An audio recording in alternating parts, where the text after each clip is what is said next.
A poem written on the morning of April 7th after COVID-19. I drive to the North Jetty at 2:04 a.m. Pacific Daylight Time. I can't sleep.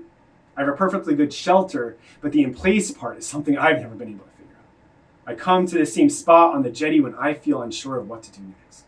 No matter what is going on with me or the world, this place stays the same. The waves make their same crash. The ocean is always there. When the day comes that I drive to this spot and the ocean is gone, that's when I'll know we could just say fuck it and be done with the whole thing. Right now, the tide is rough. Humboldt fog rolls in and covers every star in the sky. This is literally what I'm seeing, not a metaphor for hard times or uncertainty in the future, although it would be a good one. Maybe this place knows how to make its own metaphors. Maybe right now, all we need to do is listen to the waves as they crash, cook Sunday dinner, and tell the people in our lives that we love them. Shelter in a way that doesn't say I'm afraid.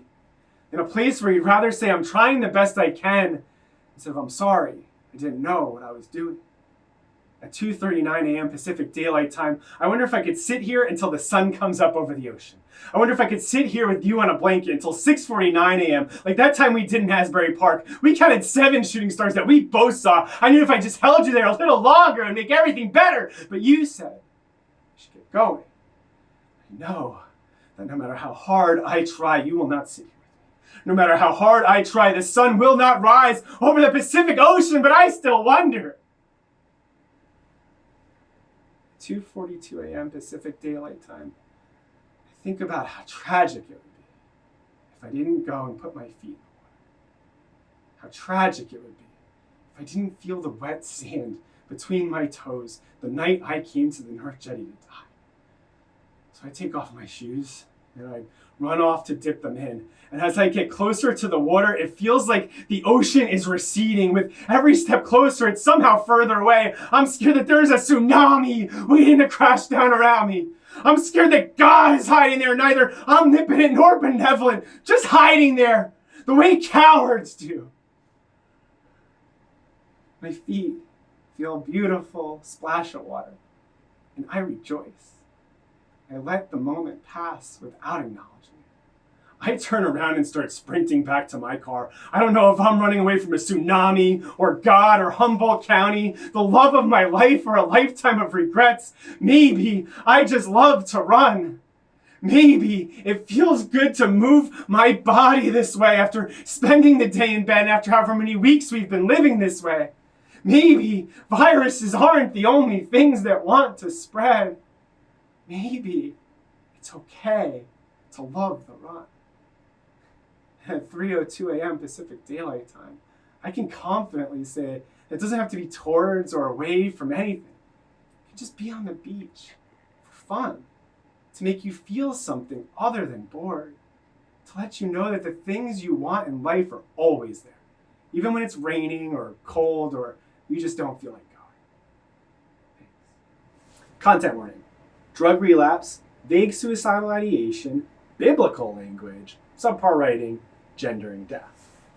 The moments leading to my inevitable relapse, or the use of the word relapse is just a way to pathologize normal human experiences, or a love poem to death. I wish I could still smoke cigarettes. Carve up these long days into smaller to chew bites, into minutes, to befores and afters. Take all this pandemic anger and hold it in my lungs instead. I can see the smoke floating away from my extended hand. The same hand points a finger at the Almighty, yet he cannot strike me down. I know, because I have asked. There was a queer little boy in New Jersey who prayed to God every night to just please make it all better, please make it all stop. But the only answer he got was, thou shalt not. Fuck Trump. Fuck Trudeau. Damn the Queen and all the men and all the royals on earth who claim his word as absolute authority to rule. They are the wretched ones. The beast draws near. I can see the certainty of death. It is nice to think about things that are certain when I feel like this. Even if it's her.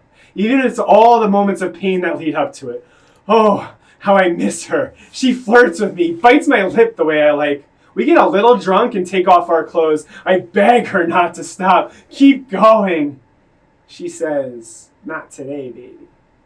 I remember the first time we shared a 40-ounce bottle of Old English. It was in the basement of 50 Power Street, and she said she would never leave me. Y'all, I still believe her.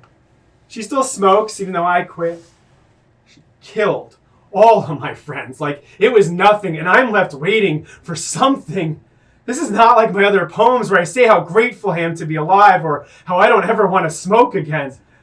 I do want to smoke cigarettes again. The gas station is lit up like Christmas Eve. I want to smoke because I'm so scared, so bored, so lonely, so touch-starved, because it doesn't matter how many Instagram DMs I get, or stickers I write, or Zooms, or Go Lives, I do not feel loved. I don't feel something.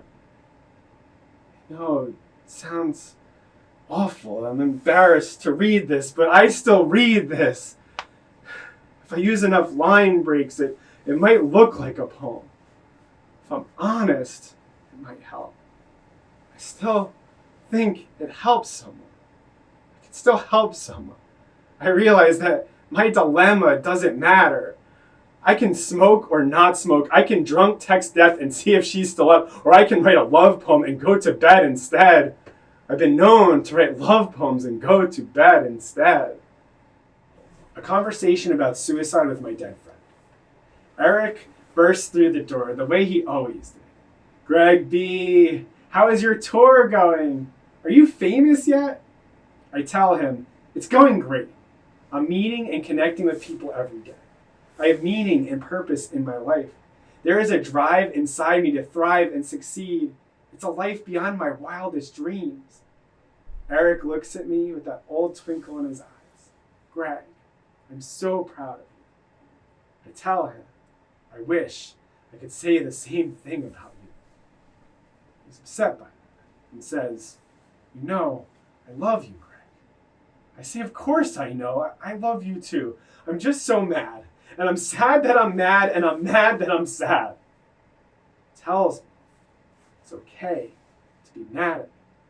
As he finishes his sentence, I finally allow myself to unleash all the rage I've been holding in. How could you do this? Why didn't you call someone? Eric, you always taught me to call someone. There's a silence after I speak. So quiet, I can hear my own heartbeat. He starts answering, slowly.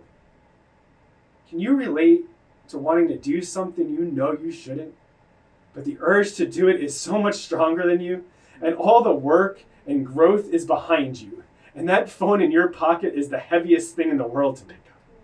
Can you relate to that? My stomach wrenches tightly. I can, Eric. These past couple months, I've been self-destructing again.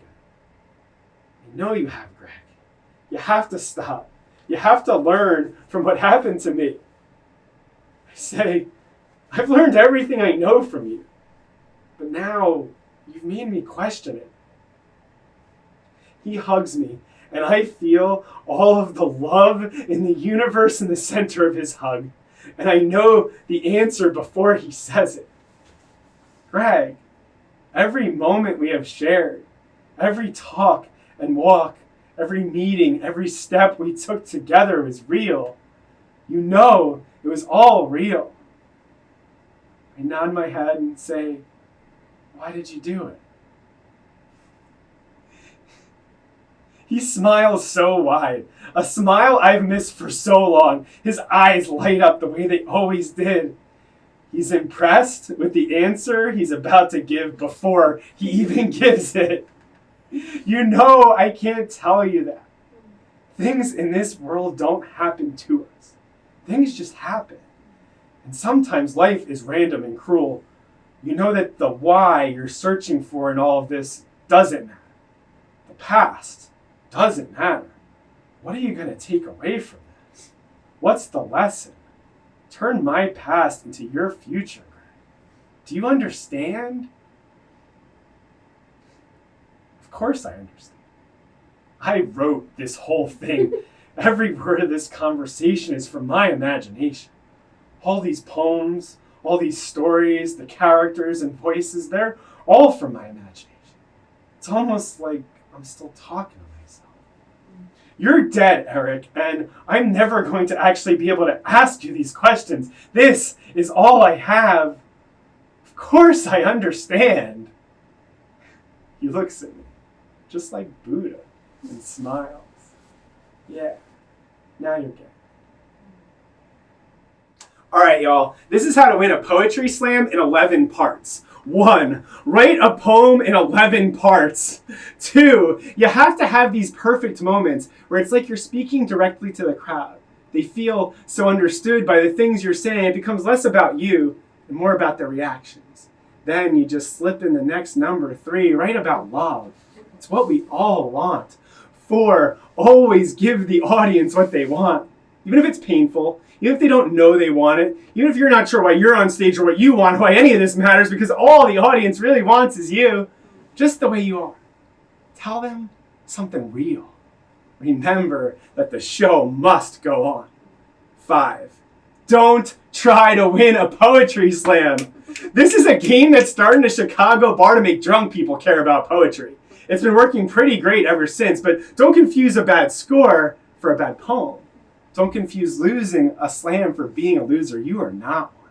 Anyone who gets up in front of a crowd and reads the things they wrote is a winner to me.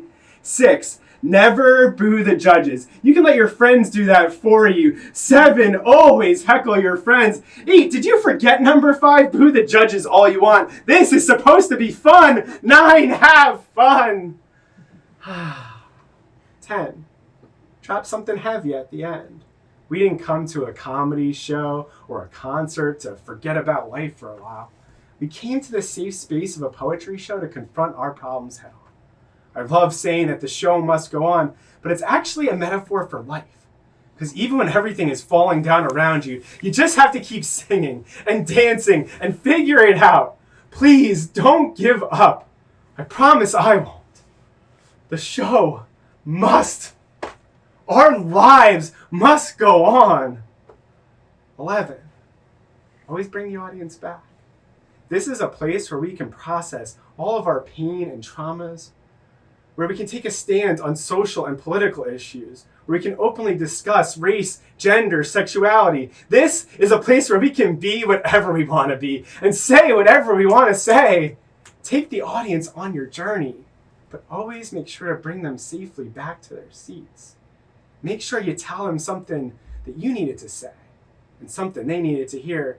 And maybe when they get home that night, they'll say, hey, remember that one thing that one poet said? And the person they're talking to will say, oh yeah, they were great. And it won't really matter whether or not you won the poetry slam that night, because they were talking about you. And that's just so much more special than winning a bar game.